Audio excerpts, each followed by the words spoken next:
Attorneys, what was the biggest red flag your client was hiding something?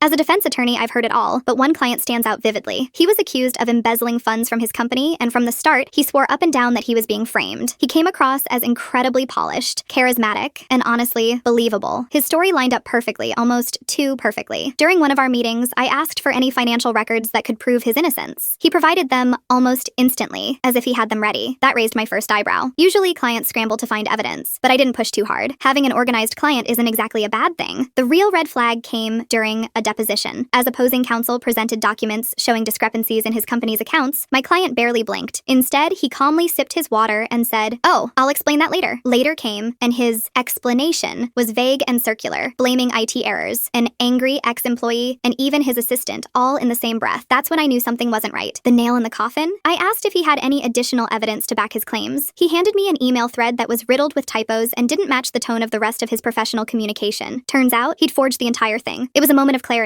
I wasn't defending an innocent man. I was sitting across from a con artist.